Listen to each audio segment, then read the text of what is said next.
ښځې سړی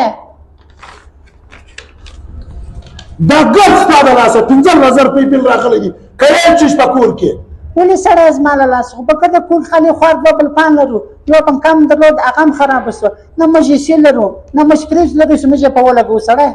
نو دا بیا پر چیش دومره بل راغلی چې ته زه دوه بله پان لکوم 15,000 روپۍ بل راغلی دي سړی دا څنګه همسایه څه دی دا خو په سرکار کې دی ته ورڅه دا بل ښکاره کړه چې دا ولې دونه ډېر راغلی دی دا بل ښه و سمه زه را ورځم چې دا پر چیش دومره بل راغلی دي ته ورڅه سړی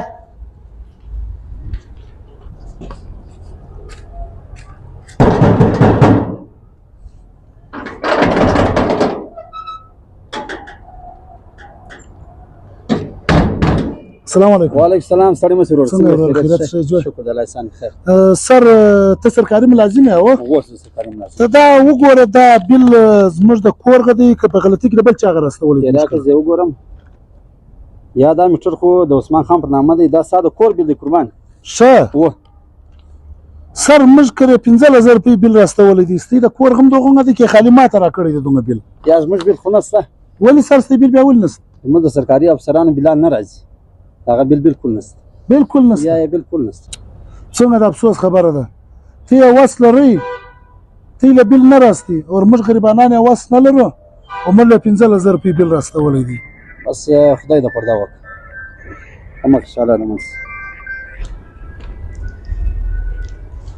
سړی ته اوس دا بل په چیز جمع کوې دونه پیسې خو هم نشته څه وکړم ښځې اوس مجبور یم جمع کېدن خو هم غواړي چې بجلي در باندې کاټ کړي خو اوس سړی بیا خو هم بیخي ډېر مشکلات جوړې شي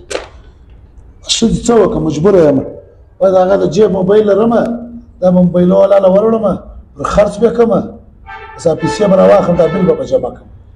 سړی ته په خپل کار ډېر ښه پوهېږي ته ورسره ګیلاس اوبه راواخله تږی یم اوس یې راخلم سړی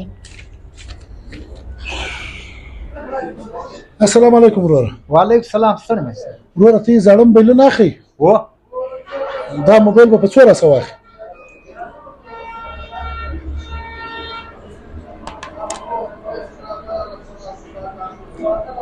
دا موبایل به په 10,000 روپۍ څه واخلم څه وایه ولې په 10,000 روپۍ راڅخه دا خو یوه میاشت مخکې ما په 60,000 روپۍ اخیست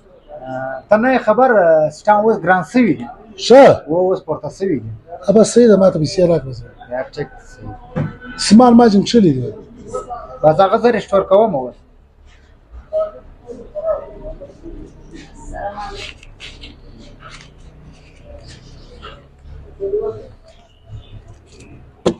صحیح ده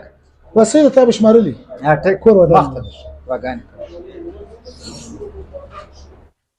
په بیوقوفه تا دا 100 روپۍ موبایل څنګه په 10,000 روپۍ ځواسئ دا ما ته معلومه وي چې دا موبایل د 100,000 روپۍ دی خو ما د دې وجې په 10,000 روپۍ ځینې واخیستی څنګه د افسوس خبره ده ته یې وس لرئ ته یې له بل نه راستي او موږ غریبانان یې وس نه لرو او موږ له 15,000 روپۍ بل راستولی دی بس خدای د پرده وکړه بیا هلته زه دته ولاړ ولم د یو سړي ته ګایېدی ولې زه غریب یم ما له 15,000 روپۍ بل راغلی دی نو دی چې ما له دوکان له راپسې رالی هغه موبایل د 100,000 روپۍ و ما په 10,000 روپۍ د دې وجې ځینې واخیستی چې دی یو غریب دی دا 100,000 روپۍ به د ده د خپل موبایل چې 11,000 روپۍ به دی کور ته یو راشن راوړي مړ ته خو الله راکړې ده الله دې خیرات قبول کړي هو امین امین